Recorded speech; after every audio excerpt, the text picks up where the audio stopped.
اللہم صلی علی محمد وعلی آل محمد وبارک وسلم۔ عزیزان محترم، میرے عزیزوں نے آپ سب کے ان عزیزوں نے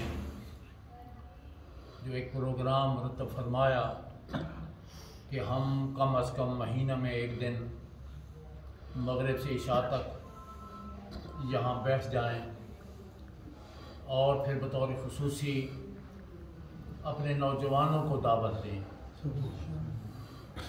کہ وہ یہاں تشریف لے آئیں، اپنے دین کی چند بہت بنیادی باتیں ہم آپس میں بیٹھ کر بیان کریں، سمجھنے اور سمجھانے کی کوشش کریں۔ آج ہماری یہ دوسری نشست ہے اور یہ جو مجھے عزیزوں نے اس کرسی پر بٹھایا ہے، اس کا مطلب ہرگز یہ نہیں کہ میں آپ سے زیادہ بڑے درجے والا ہوں اور آپ کم درجے والے ہیں۔ استغفر اللہ ثم استغفر اللہ۔ اس کا مطلب صرف یہ ہے کہ چونکہ میں نے کچھ بات آپ سے عرض کرنی ہے تو مجھے بات کرنے میں آسانی ہو اور آپ کو میری بات سننے سمجھنے میں آسانی ہو، ورنہ تو شاید آپ میں سے بہت سے لوگ ایسے ہوں گے، بلکہ میں سمجھتا ہوں ساری ایسے ہیں جو بہت بلند درجہ اللہ کے ہاں رکھتے ہیں۔ اللہ تعالیٰ میری بھی حاضری قبول فرمائے، آپ بھی حاضری قبول فرمائے۔ جو بات میں نے گزشتہ نشست میں بنیادی طور پر عرض کی تھی کہ یہ بہت بڑا فتنہ ہے مرزائیت اور قادیانیت،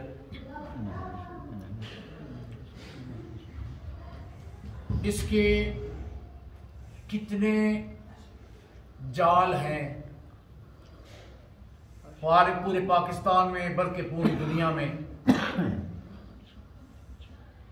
اس پر بھی گفتگو کریں تو بہت سارا وقت چاہیے، بہت ساری نشستیں ضرورت ہوں گی۔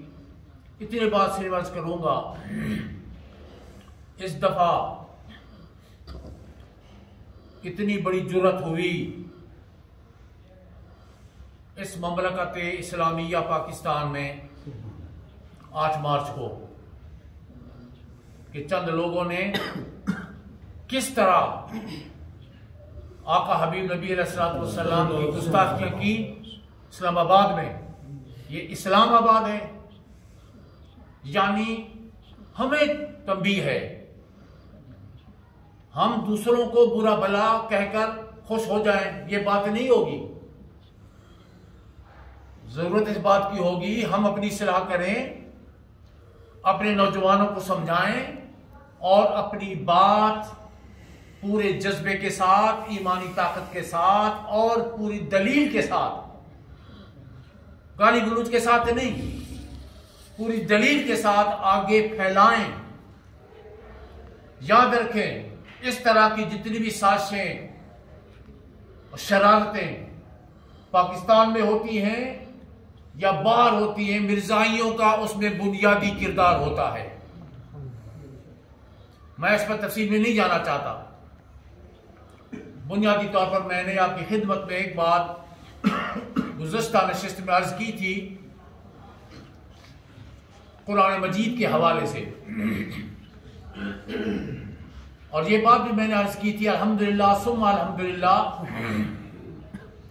حضرت سیدنا خواجہ پیر مہر علی شاہ صاحب رضی اللہ تعالیٰ عنہ کے خاص تربیت یافتہ میرے دادا جو بھاگپور یونیورسٹی کے شیخ الجامعہ تھے رحمہ اللہ تعالیٰ، انہوں نے تو برملا عدالت کے اندر یعنی بہاولپور کی چیف کورٹ کے اندر انہوں نے یہ بات کہی تھی کہ میں قرآن مجید کے ہر صفحے سے ختم نبوت ثابت کر سکتا ہوں۔ صفحہ تم دکھاؤ، ختم نبوت میں ثابت کروں گا، اور ایسا ہوا۔ اور اسی مقدمے میں قادیان سے جو 2 بہت بڑے مرزائیوں کے ستون تھے، وہ جلال الدین شمس جو ان کا مفتی اعظم رہا ساری زندگی، وہ موجود تھا اس مقدمے میں، اور وہ بیرسٹر بھی وہ بھی موجود تھا وہاں.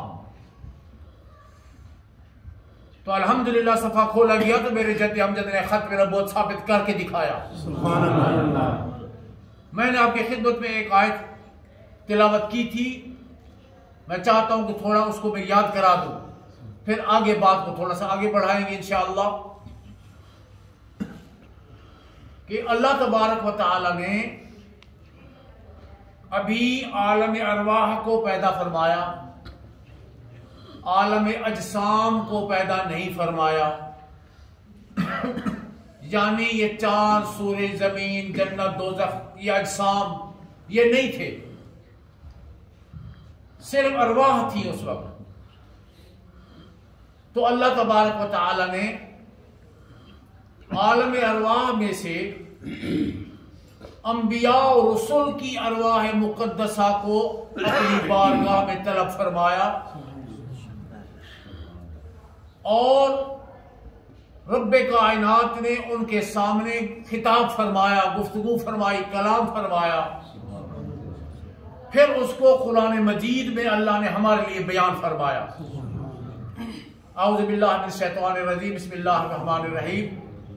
وَإِذْ أَخَذَ اللَّهُ مِيثَاقَ النَّبِيِّينَ لَمَا آتَيْتُكُم مِّن كِتَابٍ وَحِكْمَةٍ ثُمَّ جَاءَكُمْ رَسُولٌ مُصَدِّقٌ لِّمَا مَعَكُمْ لَتُؤْمِنُنَّ بِهِ وَلَتَنصُرُنَّهُ. انبیاء اور رسول کی ارواح مقدسہ سے رب نے خطاب فرمایا کہ سنو، وقت آتا جائے گا، گزرتا جائے گا، میں تم کو نبوت بھی دوں گا، کتاب اور حکمت میں سے بھی دوں گا، سلسلہ نبوت کا جاری فرماؤں گا. اور جب تم سب آ چکے ہوگے، ثم جاءکم رسول، تم سب کے بعد یہ میرا محبوب رسول صلی اللہ علیہ وسلم اس وقت آغاز تخلیق کے وقت بھی انبیاء اور رسول کے سامنے اللہ تعالی نے پیارے محمد نبی پاک صلی اللہ علیہ وسلم کی ختم نبوت کا اعلان فرمایا. نہ صرف اعلان فرمایا بلکہ فرمایا کیا تم گواہ ہو اس بات کے. انبیاء اور رسول کی ارواح کو فرمایا کیا تم گواہ ہو. سب نے کہا یا اللہ ہم گواہ ہیں. پھر یہیں پر اکتفا نہیں کیا رب تعالیٰ نے، آگے رب تعالیٰ نے فرمایا تم سارے گواہ ہو انبیاء کرام کی ارواح مقدسہ، تو یاد رکھو میں اللہ رب ذوالجلال بھی گواہ ہوں. اب مجھے بتاؤ، ازل میں آقا پاک علیہ الصلوۃ والسلام کی ختم نبوت پر تمام انبیاء اور رسول جو دنیا میں آنے والے تھے ان کی ارواح مقدسہ کو گواہ بنایا، اور رب کائنات خود گواہ بنا. اور پھر اگر کوئی شخص کہے کہ نہ میں نبیوں کی گواہی مانتا ہوں نہ میں اللہ کی گواہی مانتا ہوں، استغفر اللہ ثم استغفر اللہ، اس سے بڑھ کر کافر اور کیا ہوتا ہے؟ اس سے بڑھ کر اور کافر کیا ہوتا ہے؟ جو شخص یہ کہے بھائی نہیں، نہ میں انبیاء اور رسول کی گواہی مانتا ہوں نہ میں اللہ ذوالجلال کی گواہی مانتا ہوں، استغفر اللہ ثم استغفر اللہ.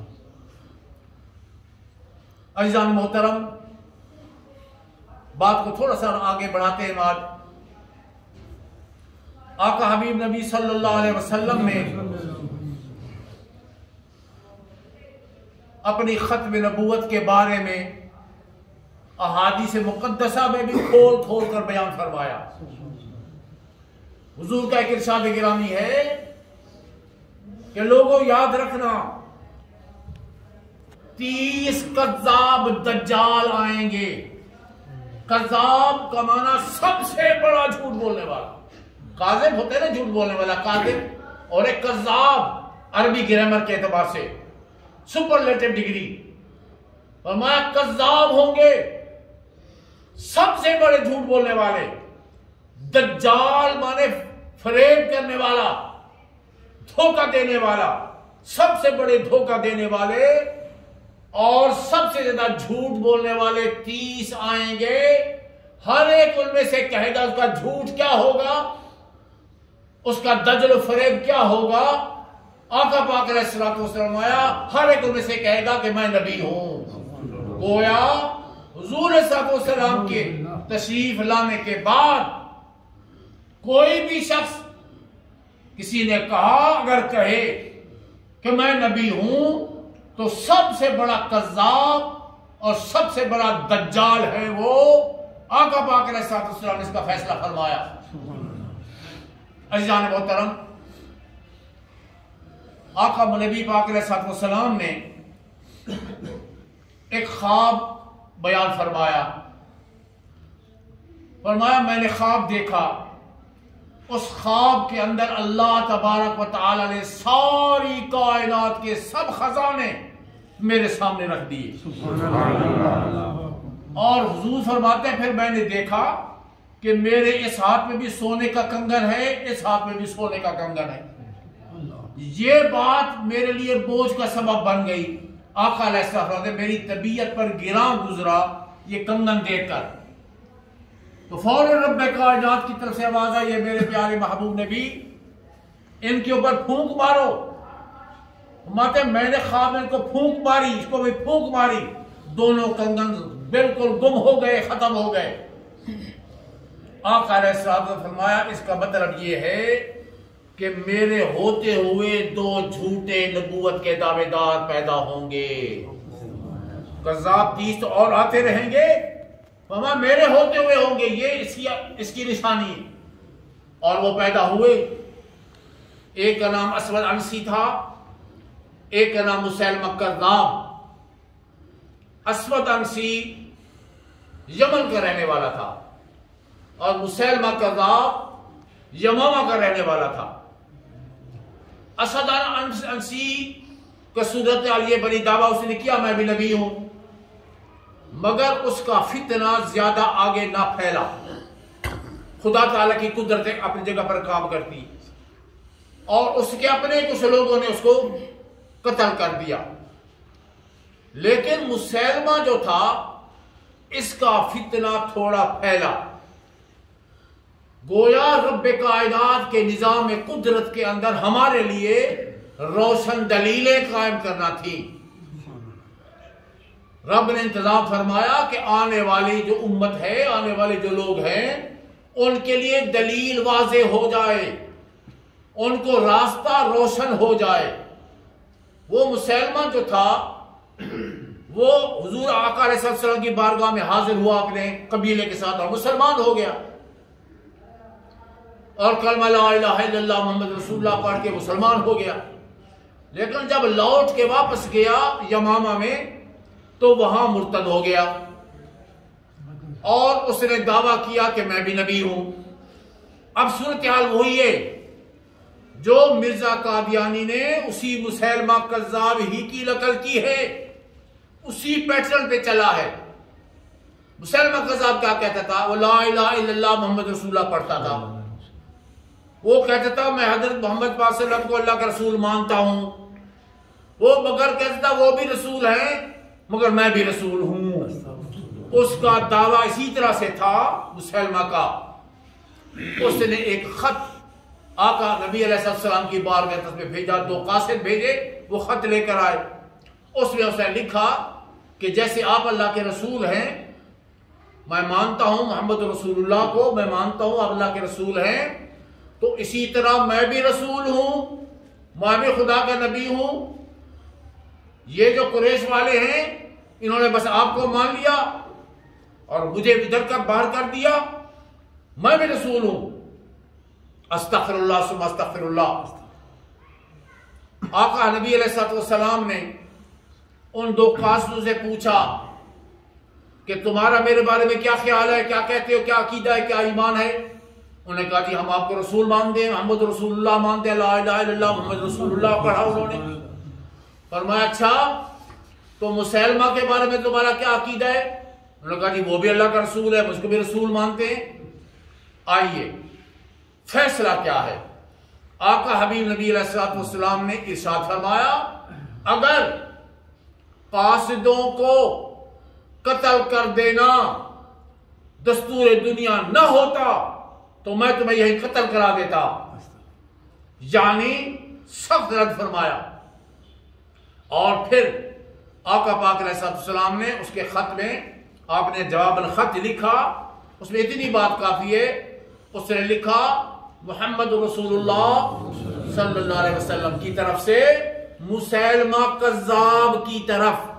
تو مسیلمہ کو آقا پاک نے کذاب لکھا اپنے اس خط مبارک میں. یعنی اسی وقت حضور نے یہ پھر واضح فرما دیا کہ یاد رکھو کوئی بھی شخص میری رسالت کا انکار نہ کرے، ایسا دھوکہ باز ہو، مجھے بھی اللہ کا رسول مانے اور خود بھی کہ میں رسول ہوں، وہ کذاب ہے، دجال ہے، مرتد ہے، کافر ہے، واجب القتل ہے. حضور صلی اللہ علیہ وسلم نے گویا اس کی وضاحت فرمائی.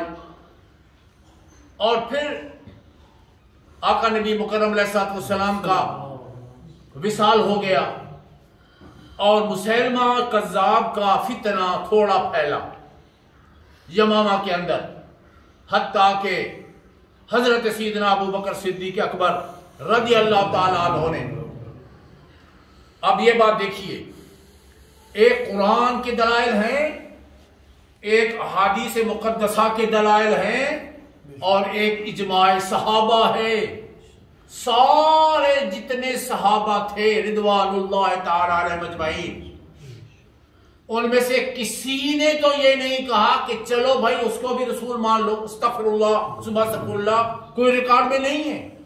اس کو کہتے ہیں کلی اجماع صحابہ. تمام صحابہ کرام رضوان اللہ تعالی علیہم اجمعین. بہت سے صحابہ ایسے بھی تھے جو پہاڑوں میں رہتے تھے، ان کی تعلیم بھی اتنی زیادہ نہیں تھی. ایسے تھے نا، مسلمان ہوئے، پہاڑوں میں رہنے والے لوگ تھے، مسلمان ہو گئے. ان میں سے بھی کسی صحابی نے مسیلمہ کو نہیں مانا. اس کا مطلب یہ ہے کہ اجماع صحابہ ہو گیا. اجماع صحابہ ہمارے دلائل شریعہ میں سے ہے. ہماری جو دلیلیں ہیں شریعت کی، جس کی بنیاد پر دین اسلام قائم ہے، سب سے اول قرآن، اس کے بعد سنت یعنی حدیث مبارکہ، پھر اجماع صحابہ یا آثار صحابہ. آثار صحابہ یعنی صحابہ کے اقوال مبارکہ، وہ بھی دلیل ہے، اور اجماع صحابہ حجت ہے. اس کے بعد قیاس ہے، ہم اس کی طرف ابھی نہیں جاتے. تو حضرت سیدنا ابو بکر صدیق رضی اللہ تعالیٰ عنہ نے، آپ امیر المومنین ہوئے اور آپ نے لشکر تیار فرما کر مسیلمہ کذاب کے خلاف اعلان جنگ فرمایا، اور اسلامی لشکر یمامہ میں گیا، اور یمامہ میں جا کر انہوں نے قتل کیا ان لوگوں کو بھی جو اس کو محمد نبی پاک صلی اللہ علیہ وسلم کو بھی مانتے تھے، ساتھ مسیلمہ کذاب کو بھی رسول ماننے لگ گئے تھے. اور حتیٰ کہ آپ نے نام سنا ہوگا، وہ حبشی غلام تھا وحشی رضی اللہ تعالیٰ عنہ، بعد میں مسلمان ہو گیا، صحابی ہو گیا، جس نے حضرت سیدنا حمزہ رضی اللہ تعالیٰ عنہ کو شہید کیا تھا اس کافر ہونے کے وقت میں. بعد میں وہ مسلمان ہو گیا اور صحابی ہوا رضی اللہ تعالیٰ عنہ. اس وحشی نے، وہ نیزہ باز تھا، اور اللہ نے اس کو یہ شرف بخشا، اور اس پر وہ ساری زندگی فخر کرتا تھا کہ اللہ نے مجھے یہ شرف بخشا کہ مسیلمہ کذاب کے سینے میں نے وہ اپنا نیزہ اتار دیا اور اس کو مسیلمہ کذاب کو قتل کر دیا گیا. اس سے بڑھ کر کیا شریعت کی دلیل اور ہمیں چاہیے؟ یاد ہے اس بات پر. یعنی مرزا بھی یہ کہتا ہے، مرزا بھی یہی کہتا رہا کہ میں بھی لا الہ محمد رسول اللہ پڑھتا ہوں بھائی، مگر ساتھ میں بھی نبی رسول ہوں، استغفر اللہ ثم استغفر اللہ. تو یہ بات کلیئر ہو گئی. آقا پاک علیہ السلام نے اور پھر صحابہ کرام رضوان اللہ تعالیٰ علیہ مجمعین نے اس کو کلی طور پر واضح فرما دیا. ایک نقطہ اور آپ کو بتا دوں، ویسے یہاں میرے پاس دلائل اور کتابیں آہستہ آہستہ بات ہوتی رہے گی. اگر آپ آتے رہے تو سنتے رہیں گے، انشاءاللہ آپ کے علم میں اضافہ ہوگا اور دین ایمان کو طاقت ملے گی انشاءاللہ. کوشش کیا کریں، نوجوان بچے اگر تشریف لے آئیں تو تھوڑا وقت وہ دے دیے تو ان کا فائدہ ہوگا اور میری حاضری کا بھی فائدہ پہنچے گا. وہ یہ کہ اب یہ مثلا ایک بات اور یاد رکھیں، شاید مسیلمہ کذاب تو یہ سمجھتا ہو غالباً یہاں معاملہ کوئی بڑھ کر آئے، مرزے کا معاملہ کچھ آگے بڑھ کر ہے کہ بھی محمد صلی اللہ علیہ وسلم اللہ کے رسول ہیں، میں بھی رسول ہوں، استغفر اللہ ثم استغفر اللہ، تو اس بات کو بھی گوارا شریعت میں نہیں کیا گیا۔ یہ مرزائی اور یہ بھی کلمہ پڑھتے لا الہ الا اللہ محمد رسول اللہ، یاد رکھو ایک بات، یہ مانتے نہیں ہیں، یہ مانتے نہیں ہیں، یہ صرف دھوکہ دینے کے لیے کلمہ پڑھتے ہیں، دھوکہ دینے کے لیے کلمہ پڑھتے ہیں۔ میں حوالے دوں گا آپ کو، کتابوں کے اندر حوالے موجود ہیں۔ اس نے مرزا قادیانی نے کہا تھا بھائی وہ پہلے زمانے کا محمد تھا اور اس زمانے کا محمد میں ہوں، استغفر اللہ ثم استغفر اللہ۔ مسلمہ قذاب بھی جھوٹی وحی بنا لیتا تھا، اس لیے تو اتنی بڑی جرأت کی قرآن مجید جو کلام حضرت آقا محمد پاک صلی اللہ علیہ وسلم پہ اترا ہے، کہتا ہے یہ میرے پہ اترا ہے، استغفر اللہ۔ اتنی بڑی جرأت کیوں؟ انگریزوں کی حکومت تھی، باطلوں کی حکومت تھی، باطل قوت غالب تھی، وہ اس کو پروان چڑھا رہے تھے، آج بھی چڑھاتے ہیں۔ لہذا آج تو ہم مسلمان ہیں، آج تو ہماری حکومتیں قائم ہیں، آج ہم کو کیا ہو گیا ہے؟ آج ہم کیوں نہیں مناسب طریقے پر اپنی بات آگے بڑھاتے اور پھیلاتے اور دفاع کرتے اپنے دین اپنے مذہب کا؟ کرنا چاہیے، کرنا لازم ہے ہمارے اوپر۔ یاد رکھو یہ مرزا کہتا ہے کہ وہ محمد صلی اللہ علیہ وسلم پہلے زمانے کے تھے، اب اس زمانے کا محمد میں ہوں، استغفر اللہ۔ میں کتابوں کے حوالے آپ کو دوں گا، انشاءاللہ جیسے بات آگے بڑھے گی اور کتابوں کے اوپر بات آتی جائے گی میں آپ کو حوالے دوں گا۔ اور پھر اس کے جو آگے خلیفے بنے اور اس کے جو وہ بھی بار بار کہتے رہے بھائی یاد رکھو اب محمد یہ قادیان میں مرزا قادیانی ہے، یہ استغفر اللہ اس دور کا محمد، یعنی جو وہ کلمہ پڑھتے لا الہ الا اللہ محمد رسول اللہ، تو حضرت محمد نبی پاک صلی اللہ علیہ وسلم مراد نہیں ہوتے، اس سے بھی وہ مرزا قادیانی کو مراد لیتے ہیں۔ اور یہ اسی طرح کی بات ہے جیسے کہ وہ جو مشرک بت پرست تھے نا، منافق، مسلمان بظاہر ہو گئے تھے، اندر سے کافر تھے، تو وہ نماز پڑھنے بھی آتے تھے، پھر کیا تھا وہ بغل کے اندر بت رکھ کے آتے تھے، وہ اللہ اکبر سمجھتے اللہ کو نہیں کہہ رہے، اس بت کو کہہ رہے ہیں۔ ہے نا یہ بات؟ یہ ہے تاریخ کے اندر کہ نہیں؟ بات ہے کہ نہیں؟ ایسا کرتے تھے کہ نہیں؟ وہ پھر ایسا ہوا کہ اللہ تبارک و تعالیٰ کی طرف سے اس کے انتظام ہوا اور منافقوں کو کھولا گیا۔ لیکن تو اسی طرح اب یہ لوگ کرتے ہیں لا الہ الا اللہ محمد رسول اللہ پڑھتے لوگوں کو دھوکہ دینے کے لیے۔ حقیقتاً محمد رسول اللہ سے ان کی مراد حضور آقا کل صلی اللہ علیہ وسلم کی ذات پاک نہیں ہوتی، بلکہ وہ مرزا قادیانی کو اس دور کا محمد سمجھتے ہیں، احمد بھی اس کو سمجھتے ہیں، اور یہی ان کا ایک دعویٰ ہے۔ عزیزان محترم،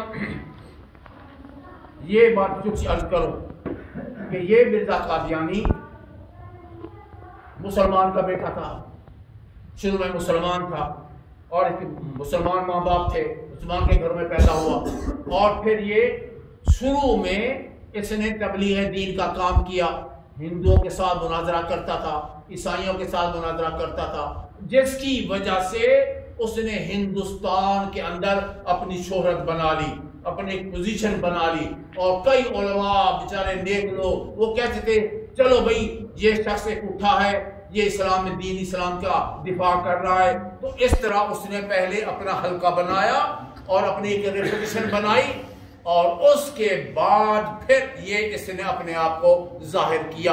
اور شروع میں اس کی کتابیں آج بھی حالانکہ موجود ہیں، اس کی کتابیں آج بھی موجود ہیں، اور شروع میں اس نے یہ کہتا تھا کہ حضرت محمد صلی اللہ علیہ وسلم خاتم النبیین ہیں، اس کی کتابوں میں آج بھی موجود ہیں یہ باتیں، اور لکھا اس نے۔ اور جو کوئی بھی اب آقا نبی علیہ السلام کی بعثت شریفہ کے بعد نبوت کا دعویٰ کرے وہ کافر ہے، اس نے شروع میں اپنی کتابوں میں یہ لکھا، اور یہ اسی طرح پکا مسلمان تھا، اس نے لکھی ہے یہ باتیں، اور وہ کتابیں بھی اویلیبل ہیں، موجود ہیں۔ لہذا ہم چاہتے ہیں کہ ان کتابوں کو بھی ہم آپ کے سامنے رکھیں گے اور آگے بھی بیان کریں، مقصد ہمارے دین کا دفاع کرنا ہے۔ وہ یہ سمجھتا تھا کہ جو بھی اب مدعی نبوت ہو وہ اس کو میں کافر جانتا ہوں، اور یہ بات مانتا ہوں کہ وحی رسالت یعنی جو انبیاء اور رسول پر اللہ کی وحی آتی ہے وہ حضور محمد نبی پاک علیہ السلام پر ختم ہو گئی ہے، اب کسی پر یہ وحی نہیں آئے گی۔ یہ بھی اس نے کتابوں میں پہلے لکھا، شروع میں اس نے اپنی جب بیس بنائی۔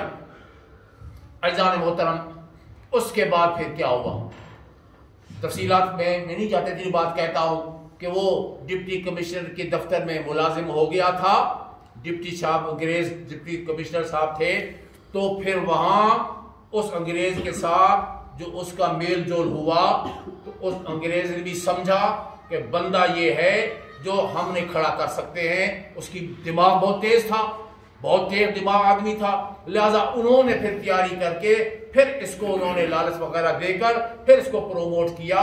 تو اس نے پہلے کتاب میں موجود ہے، اس نے کہا میں مسیح ہوں، یعنی عیسیٰ علیہ السلام جیسا ہوں میں۔ اچھا بھائی، اب عیسیٰ علیہ السلام جیسا کہنے میں کوئی حرج نہیں ہے شرعی اعتبار سے، عیسیٰ علیہ السلام جیسا ہوں میں یہ کہنے میں حرج نہیں ہے شرعی اعتبار سے۔ نبی مکرم علیہ السلام شاید فرمایا کہ اولیاء امتی کا انبیاء بنی اسرائیل، میری امت کے ایسے اولیاء پیدا ہوں گے جو بنی اسرائیل میں پیدا ہونے والے انبیاء کی طرح ہوں گے۔ انبیاء کی طرح کا معنی نبی نہیں ہوں گے مگر ان کی ڈیوٹیز اور ان کے فرائض دینی وہی ہوں گے جو انبیاء پہلے زمانے میں ادا کرتے رہے۔ اب نبی نہیں ہوں گے، وہ ولی کہلائیں گے، اولیاء اللہ کہلائیں گے، العلماء ورثۃ الانبیاء ہوں گے۔ فرمایا میری امت کے علماء نبیوں کے وارث ہوں گے، وہ انبیاء کے وارث کہلائیں گے، نبی والے کام کریں گے مگر نبی نہیں ہوں گے۔ لہذا مسیح اگر کوئی ایسا کہہ دے تو حرج کوئی نہیں ہے شرعی اعتبار سے۔ اس نے کہا، اور پھر خاص طور لکھا میں مسیح اصل مسیح نہیں ہوں، عین مسیح جو مسیح ابن مریم عیسیٰ ابن مریم میں وہ نہیں ہوں، یہ واضح لکھا اس کی کتابوں میں، اس کے حوالے ہم انشاءاللہ آپ کو پیش کریں گے، بلکہ میں صرف مسیح ہوں۔ پھر تھوڑا وقت گزرا تو پھر اسے دعویٰ کر کے نہیں میں اصل مسیح ابن مریم ہوں۔ جو مسیح عیسیٰ علیہ السلام آئے تھے پہلے زمانے میں، اللہ نے ان کو زندہ آسمان پہ اٹھا لیا، وہ سارے قرآن مجید اور حدیث کے حوالے سے بات کو ہم آگے بڑھاتے جائیں گے انشاءاللہ، وہ دلائل آپ کے سامنے رکھتے جائیں گے۔ تو پھر اسے دعویٰ کر دیں نہیں، وہ جو عیسیٰ مسیح آئے تھے اپنے وقت میں اللہ کے نبی تھے، وہ مر گئے، استغفر اللہ ثم استغفر اللہ۔ اس نے ایسا پروپیگنڈا شروع کیا اور کہا وہ عیسیٰ مسیح میں ہوں، میں وہ مسیح ابن مریم ہوں، پھر یہ دعویٰ کیا۔ آخر میں بعد میں جا کر کھلا دعویٰ کیا کہ میں نبی ہوں اور میں رسول ہوں۔ عزیزان محترم، جب شروع میں بات اس کی چلی، شروع میں جب اس نے یہ دعویٰ کیا کہ میں مسیح ہوں، عیسیٰ مسیح میں ہوں، اور پھر یہ پروپیگنڈا شروع کیا، حضرت عیسیٰ علیہ السلام جو اپنے وقت میں اللہ کے نبی تھے ان کو تو موت آ گئی، وہ تو بس پھر اس پر ہم بات کریں گے اس کی جو کیا کیا وہ کہتا رہا، اور پھر اس طرح اس نے اشتہارات چھاپتا تھا، پورے ہندوستان میں بانٹے جاتے تھے، اور علماء کی کیفیت، مسلمانوں کی کیفیت آپ جانتے ہیں کیا تھی اس وقت؟ بیچارے مسلمان انتہائی قسم پرسی کے اندر تھے، بیچارے مسلمانوں کی معاشی حالت تباہ و برباد تھی، مسلمانوں کے مدارس بند کر دیے گئے تھے، مسلمان علماء کو پھانسی دے دیا گیا، کچھ علماء کو ہندوستان بدر کر دیا گیا، اور بہت سارے مسلمان علماء وہ ہجرت کر کے کوئی مکہ شریف چلے گئے، حضرت امداد اللہ مہاجر مکی رحمت اللہ علیہ، اسی طرح اور بھی کئی علماء وہ بیچارے یہاں سے چوری نکل کر جان بچائی مکہ شریف چلے گئے۔ ہندوستان میں یہ حالت بنی ہوئی تھی کہ مسلمانوں کی دین کو آگے اٹھانے والا مشکل سے کوئی نظر آتا تھا، بلکہ نظر نہیں آتا تھا، لہذا وہ دندناتا پھرتا تھا۔ حکومت اس کو طاقت دے رہی تھی، حکومت اس کو پیسہ دے رہی تھی، اور حکومت کی اس کو ساری طاقت حاصل تھی، لہذا وہ اشتہار چھاپتا تھا۔ اور جانتے ہندوستان میں ہندو اکثریت تھی، وہ بھی اسی کے ساتھ تھی، انگریزوں کے ساتھ تھے، وہ مسلمانوں کے خلاف تھے، اشتہارات چھاپتا تھا۔ جب بہت شور شرابہ مچ گیا ہر طرف ہندوستان میں، مسلمان بیچارے پریشان حال ہو گئے اور کیا کریں اور کیا نہ کریں، پھر بعض حضرات نے سیدنا پیر مہر علی شاہ رضی اللہ تعالیٰ عنہ کی بارگاہ اقدس میں بار بار عرض کی، حضور کرم فرمائیں، حضور کرم فرمائیں، یہ امت کا بیڑا غرق ہونے کو آ گیا، یہ امت بیچاری تباہ برباد ہونے کو آ گئی، آپ مہربانی فرمائیں، آپ کرم فرمائیں، آپ دین اسلام کے دفاع کے لیے آپ اقدام فرمائیں اور کچھ کام آپ کر کے دکھائیں اور سامنے کھڑے ہوں۔ اور پھر ایک بات یہ ہوئی کہ جب حضرت سیدنا پیر مہر علی شاہ رضی اللہ تعالیٰ عنہ مکہ شریف حج پر تشریف لے گئے تھے، مکہ پر حاجی امداد اللہ مہاجر مکی رحمت اللہ علیہ جو سلسلہ چشتیہ صابریہ کے بہت بڑے پیر تھے اور بہت بڑے شیخ تھے، ان کو کشف سے پتہ چل گیا تھا کہ ہندوستان میں یہ فتنہ کھڑا ہونے والا ہے۔ انہوں نے حضرت پیر مہر علی شاہ رضی اللہ تعالیٰ عنہ کو یہ فرمایا، حاجی امداد اللہ مہاجر مکی رحمت اللہ علیہ نے، کہ آپ ہندوستان واپس تشریف لے جائیں۔ حضور کا ارادہ تھا کہ میں ہندوستان چھوڑ کر وہیں مکہ شریف مدینہ شریف میں قیام رکھ لوں، یہ خیال مبارک تھا۔ تو حاجی امداد اللہ مہاجر مکی رحمت اللہ علیہ نے فرمایا نہیں، آپ ہندوستان واپس چلے جائیں، وہاں بہت بڑا فتنہ رونما ہونے والا ہے، اگر آپ نے کوئی عملاً کام اس کے خلاف نہ بھی کیا تو آپ کا موجود ہونا ہندوستان کے مسلمانوں کو فائدہ پہنچائے گا، صرف آپ کا موجود ہونا ہی کافی ہوگا کہ اس کی برکت سے مسلمانوں کا دین و ایمان محفوظ ہو جائے گا۔ آپ ہندوستان تشریف لے جائیں۔ جب یہ فتنہ کھڑا ہوا مرزے کا اور شور شرابہ مچا تو حضرت سیدنا پیر مہر علی شاہ رضی اللہ تعالیٰ عنہ فرمایا کرتے تھے، حاجی صاحب نے جو مجھے فتنے کے بارے میں خبردار کیا تھا یہ وہی فتنہ ہے، یہ وہی فتنہ کھڑا ہو گیا۔ پھر اس کے بعد حضرت سیدنا آقا و مولا ختم النبیین ختم المرسلین محمد مصطفیٰ احمد مصطفیٰ پاک صلی اللہ علیہ وسلم نے خواب میں بھی اور کچھ نیم بیداری کے عالم میں بھی حضور سیدنا پیر مہر علی شاہ رضی اللہ تعالیٰ سے فرمایا، میرے علی یہ قادیانی یہ میری حدیثوں کو باطل کانچی کے باطل تعویلات کی کینچی سے کتر کتر کر پھینک رہا ہے اور تم خاموش بیٹھے ہو۔ اللہ اکبر، اللہ اکبر۔ آقا نبی پاک علیہ السلام نے یہ الفاظ فرمائے کہ اے میرے علی یہ مرزا قادیانی میرے حدیث کو باطل تعویلات کی کینچی سے کتر کتر کر پھینک رہا ہے اور تم خاموش بیٹھے ہو، یعنی آپ کو حکم ہو گیا، نبی مکرم علیہ السلام کی طرف سے آپ کو حکم ہوا ہندوستان کے لیے۔ پہلے آقا پاک علیہ السلام نے حکم کس کو فرمایا تھا؟ حضرت سیدنا خواجہ اجمیر رضی اللہ تعالیٰ عنہ، حضرت خواجہ معین الدین چشتی اجمیری رضی اللہ تعالیٰ عنہ کو فرمایا تھا حکم کہ آپ ہندوستان جاؤ، ہندوستان میں دین کی ضرورت ہے۔ اور پھر اس دور میں آقا پاک علیہ السلام نے حضرت سیدنا پیر مہر علی شاہ رضی اللہ تعالیٰ عنہ کو یہ حکم فرمایا کہ تم اس کا جواب دو، مرزا قادیانی کے فتنے کو روکو۔ تو پھر کیا ہوا؟ سیدنا پیر مہر علی شاہ رضی اللہ تعالیٰ عنہ نے ایک کتاب لکھی، چھوٹی سی تھی، مختصر کتاب ہے، جس کا نام ہے شمس الہدایہ فی اثبات حیات المسیح۔ تو یعنی اس بات کو اپنے قرآن و حدیث کے دلائل سے ثابت کیا کہ مرزا جو یہ کہتا ہے حضرت عیسیٰ علیہ السلام جو اپنے وقت میں اللہ کے نبی تھے وہ فوت ہو چکے ہیں اور اب میں عیسیٰ بن کے آ گیا ہوں، فرمایا غلط کہتا ہے، یہ کذاب ہے، یہ دجال ہے، یہ جھوٹ کہتا ہے۔ حضرت عیسیٰ علیہ السلام کو رب کائنات نے جب ان کی نبوت کا زمانہ پورا ہوا، اللہ تعالیٰ کی اپنی قدرت ہے، خدا تعالیٰ اپنی قدرت کاملہ کے مطابق عمل فرماتا ہے، اس کے واقعات ظاہر ہوتے ہیں۔ تو اللہ تبارک و تعالیٰ نے اس بات کو پسند فرمایا کہ جب حضرت عیسیٰ مسیح علیہ السلام کی نبوت کا زمانہ پورا ہو تو ان پر موت نہ آئے بلکہ ان کو زندہ آسمان پر اٹھا لیا، ان کو زندہ آسمان پر اٹھا لیا۔ یہ رب کی قدرت ہے، اس نے ہی فیصلہ فرمایا۔ اور پھر آخری زمانے میں قیامت کے قریب کا جب زمانہ آئے گا تو پھر حضرت سیدنا عیسیٰ علیہ السلام آسمان سے نیچے اتریں گے۔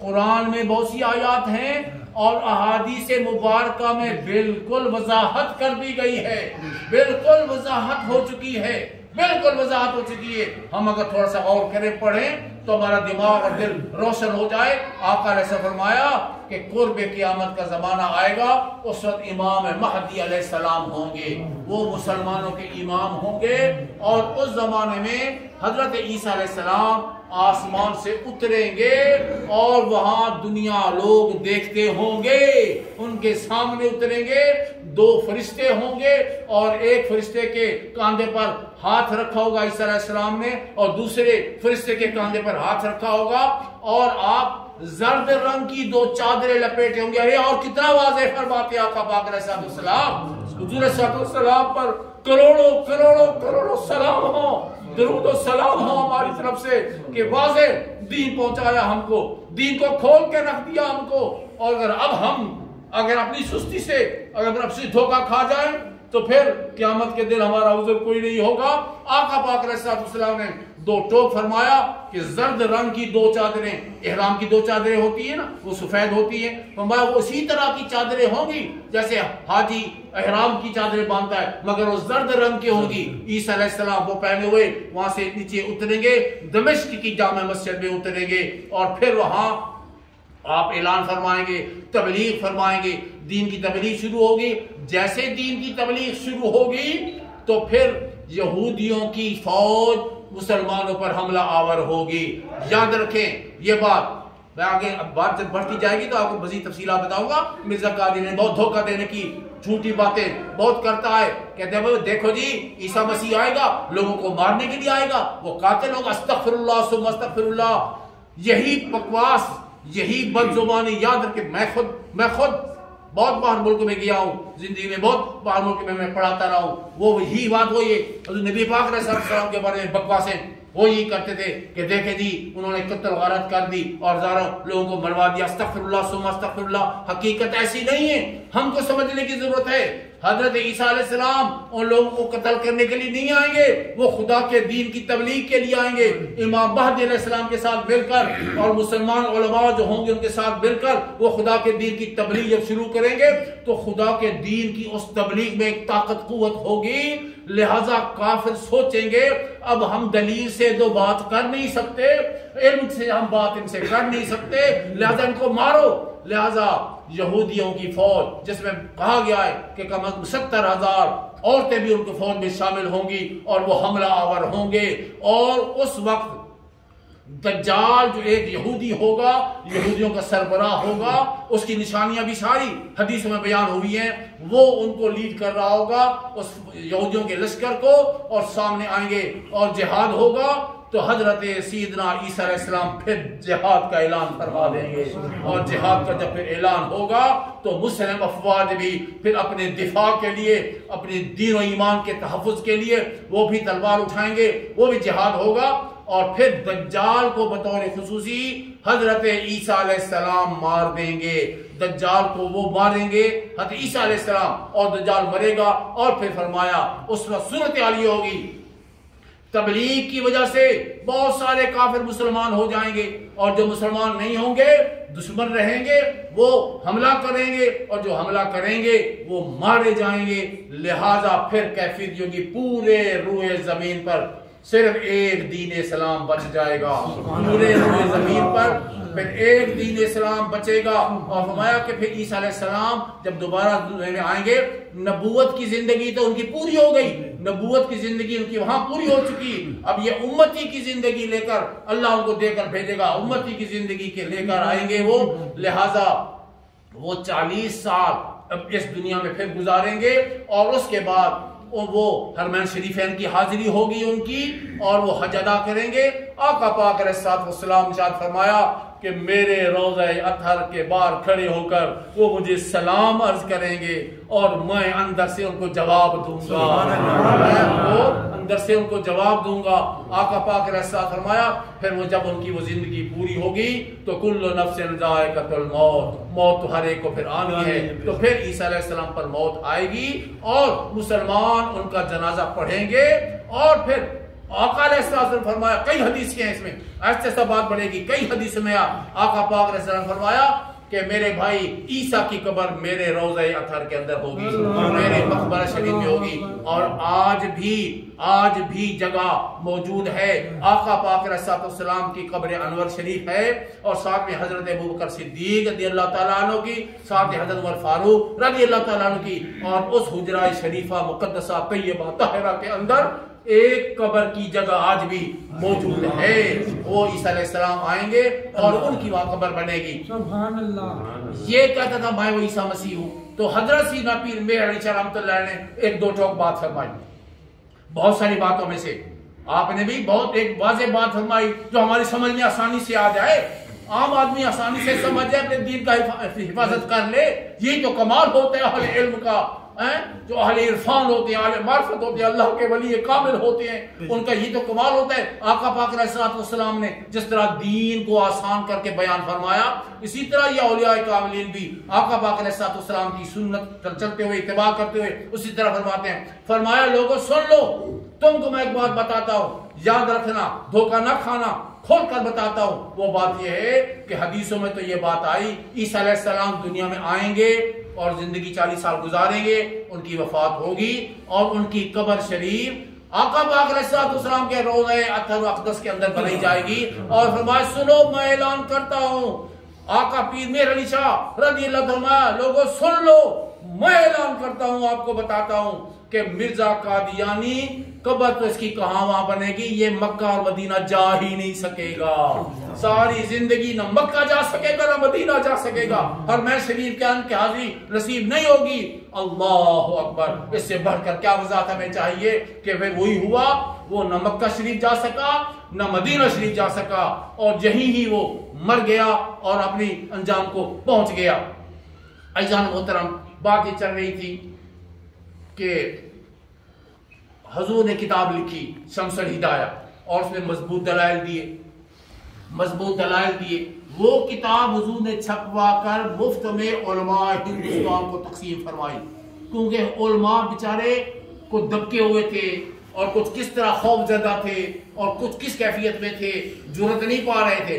یاد رکھیں، گویا یوں سمجھیں کہ وہ کتاب علماء نے خود بیان کیا اس وقت کے زمانے کے، جیسے پیر میر شمس اللہ کی وہ کتاب مختصر سی شمس الہدایہ عالم دین نے پڑھی، اس کے اندر روح زندہ ہو گئی۔ روح تھی تو صحیح، مگر اس میں طاقت و قوت نہیں تھی۔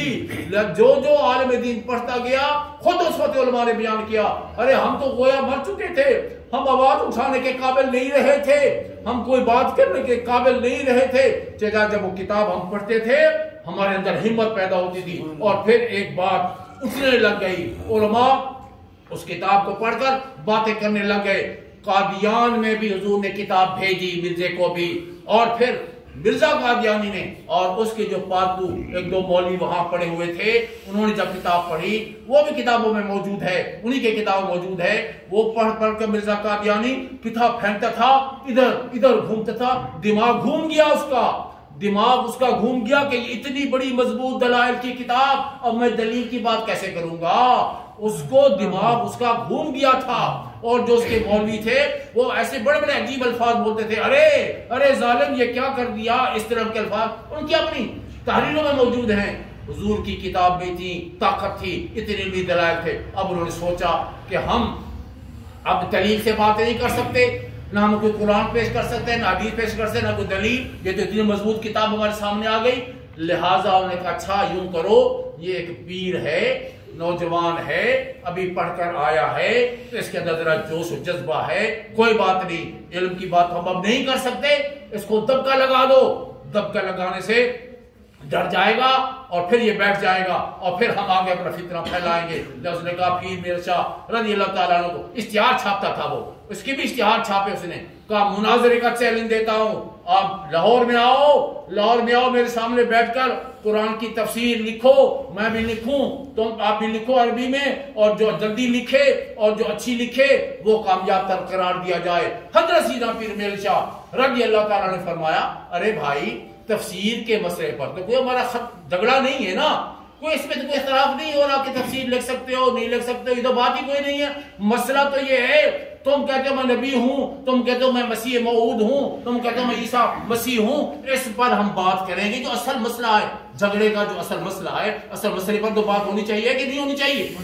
سنو یہ بات وہی بات ہے کہ کشمیر کتنا عرصہ ہو گیا کہتے جی آؤ جی مذاکرات کرو جی، باتیں کرو، بات کرو، مگر کشمیر کی بات نہ کرو، یہ بات کیوں؟ کہ ان پتہ ہے کشمیر میں وہ جھوٹے ہیں، ان کا دعویٰ جھوٹا ہے، ان کے پاس دلیل نہیں ہے، تو وہ کہتے ہیں جی کشمیر کی بات نہ کرو اور بات کرو۔ تو بات ہے اصل تو جھگڑا کشمیر کا ہے، پاکستان کہتے ہیں اصل مسئلہ جھگڑا کشمیر کا ہے بھائی، کشمیر میں بات نہ کرو اور باقی باتوں میں بات کرو۔ تو یہ مرزا قادیانی بھی سمجھتا تھا کہ موقف اس کا کمزور ہے، اس کے بعد دلیل نہیں ہے، وہ بات نہیں کر سکے گا، لہٰذا اس نے کہا اصل بات کو چھوڑو، آؤ قرآن بیٹھ کر تفسیر لکھتے ہیں۔ حضرت سیدنا پیر مہر علی شاہ رضی اللہ تعالیٰ عنہ نے کمال اللہ نے عطا فرمایا، نبی پاک علیہ السلام کے صدقے میں، نبی مکرم علیہ السلام کے صدقے میں، غوث پاک کے صدقے میں کمال فرمایا۔ چلو کوئی بات نہیں مرزا، آجا تو لاہور، آجا میں بھی آ رہا ہوں۔ پہلا پیر مہر شام کو رلائے تشریف لے گئے اور راول پنڈی اسٹیشن سے جب گاڑی میں بیٹھے لاہور جانے کے لیے ایک ٹیلی گرام قادیان بھجوایا، مرزا کو بتاؤ میں یہاں سے روانہ ہو رہا ہوں، تم بھی تیاری پکڑو۔ وہ تو لاہور کے قریب ہے نا، قادیان تو لاہور کے بارڈر کے پاس قریب ہے، لہذا پھر جب آپ درمیان میں لالا موسیٰ اسٹیشن پر پہنچے، پھر وہاں سے ٹیلی گرام، ہمیں ٹیلی گرام دے دو، میں یہاں پہنچ گیا ہوں، میں لاہور پہنچنے والا ہوں، آؤ تم نے چیلنج کیا ہے میں آ رہا ہوں۔ پھر جب آپ لاہور تشریف لے گئے اور کئی دن آپ نے قیام فرمایا، اور مگر مرزا قادیانی اپنا ہی چیلنج بھول کر سامنے نہ آیا، مقابلے میں نہ آیا، کئی دن تک انتظار فرمایا۔ اور اسی موقع پر بہت سارے علماء افغانستان کے، پورے ہندوستان، دور دور کے علاقوں سے اور ہر مسلک کے علماء، اہل حدیث، دیوبندی، وہابی، اہل سنت، سارے لاہور میں جمع ہوئے۔ اور پھر جب سیدنا پیر مہر علی شاہ رضی اللہ تعالیٰ عنہ نے مرزا قادیانی کے رد میں اپنے دلائل بیان فرمائے تو اس وقت تمام علماء نے متفقہ کہا، حضور ہم تو خود حیرت زدہ ہو چکے تھے کہ یہ ایسی ایسی باتیں کرتا تھا، ہماری ضرورت نہیں ہو پا رہی تھی، آپ کی باتیں سن کر پھر سے ہماری روح زندہ ہو گئی ہے۔ لہذا ہم سب متفق اعلان کرتے ہیں اس وقت عالم اسلام کے آپ ہی امام ہیں، اس وقت عالم اسلام کے متفقہ امام حضرت سیدنا پیر مہر علی شاہ رضی اللہ تعالیٰ عنہ کو قرار دیا گیا۔ اور پھر وہ نہیں آیا مرزا قادیانی، اس کے جو لوگ تھے وہ وہاں جا کر کوشش کرتے رہے مگر وہ نہ آیا۔ پھر حتیٰ کہ اسی بات عرض کروں، اپنے وقت پر بات ختم کرنی انشاءاللہ، وہ یہ کہ اس نے پھر اس کے بعد پریشر تو آیا نا، اس کے بعد پریشر آیا اور جو کافر قوت اس کو پاڑ رہی تھی، اس کو انویسٹ کر رہی تھی، اس کو بات دولت دیا ہوا تھا، تو وہ تو کہتے ہیں بھی اٹھنا اب کچھ کرنا، وہ بھی ہوتی نا قوتیں، چھوڑتے تو نہیں ہے نا، پیمنٹ کی ہے نا انہوں نے جب پیمنٹ کی، بھائی اب آگے ہو، اب آگے جدھر چھپتا کدھر ہے۔ پھر اس نے کہا اچھا اب یوں کرو کہ پیر صاحب سے جا کے کہو ایک بیمار کے اوپر پیر صاحب دم کر دیں، ایک دوسرا بیمار ہو اس پر میں دم کر دوں، جس سے دم کرنے سے بیمار ٹھیک ہو جائے اس کو سچا مانا جائے۔ یہ پیغام مرزائی لے کر حضور کی بارگاہ میں آگے لاہور میں حضرت سیدنا پیر مہر علی شاہ رضی اللہ تعالیٰ عنہ نے فرمایا مرزا کو جا کے کہو، مرزا کو جا کے کہو ارے بیماروں کا علاج تو ڈاکٹر کر رہے ہیں، ارے مسلمان ڈاکٹر بھی کر رہے تو کافر بھی کر رہے، یہ کون سی ایسی بڑی بات ہے، کون سی ایسی بڑی بات ہے جو تم کہتے ہو گے مرزا بیماروں کو ٹھیک کر دو؟ بیماروں کو تو ہسپتالوں میں علاج ہو رہا ہے، ڈاکٹر علاج کر رہے ہیں، بیمار شفا یاب ہو رہے ہیں، ساری دنیا میں کام ہو رہا ہے۔ مرزا سے کہو آ جائے قبرستان میں مردے زندہ کرنے، آ جائے قبرستان میں مردے زندہ کرنے ہیں تو مہر علی وہاں حاضر ہے، آؤ میدان کی اندر آؤ۔ وہ نہیں آیا، حالانکہ وہ دعویٰ کرتا تھا میں مردے زندہ کر دیتا ہوں، یعنی اس کا دعویٰ بھی تھا۔ کتاب آہستہ آہستہ جب بات آگے بڑھے گی میں آپ کو اس کی مثالیں دیتا جاؤں گا، لیکن وہ نہ آیا۔ اس کے بعد حضرت سیدنا پیر مہر علی شاہ رضی اللہ تعالیٰ عنہ نے پھر یہ ایک بات بیان فرمائی، فرمایا کوئی آکاش مرزے کو بتاؤ، مرزے کو یہ بھی بتاؤ کہ تفسیر قرآن لکھنا کوئی بڑی بات ہے، کوئی ایسی بڑی بات ہے؟ علماء لکھ نہیں رہے، علماء نے بڑی بڑی 100 جلدوں کی تفسیریں لکھی ہیں اور پھر بھی علماء لکھتے رہیں گے۔ قرآن مجید تفسیر عربی میں، فارسی میں، اردو میں، انگریزی میں، ہر زبان میں لکھی گئی ہے، لکھی جاتی ہیں، لکھی جاتی رہیں گی۔ فرمایا مرزے سے کہو بات تو تب بنے گی کہ جب حضرت پیارے محمد پاک علیہ السلام کے غلاموں میں سے ادنا غلام، اللہ کتنا عز و نیاز کیا، مایا یاد رکھ، اس کو بتاؤ کہ حضرت محمد نبی پاک صلی اللہ علیہ وسلم کے غلاموں میں سے ادنا غلام ایسے بھی ہیں کہ قلم کاغذ کے اوپر نگاہ دوڑا ہے تو قلم خود بہت تفسیر قرآن کی لکھا تب کرے گی۔ آؤ میدان کے اندر ہم بات کرنے کو، تفسیر لکھنے کو تیار ہیں۔ عزیزان محترم، آج کی گفتگو کو ہم یہیں سمیٹتے ہیں اور پھر باتیں انشاءاللہ العزیز کیونکہ ختم شریف پڑھیں گے اور اس پر اذان کا وقت ہونے والا ہے، اور پھر میں نے یہ بھی خیال کیا تھا کہ کوئی بچہ اگر کوئی سوال کریں تو 5-10 منٹ ان کو دیں گے، یہ بھی طے ہوا تھا۔ بہت ممکن ہے کوئی شخص کوئی سوال کسی کے ذہن میں آئے تو سوال بھی کر سکتے ہیں، لہذا آج کی گفتگو کو میں یہیں پر ختم کرتا ہوں۔ وآخر دعوانا ان الحمدللہ رب العالمین۔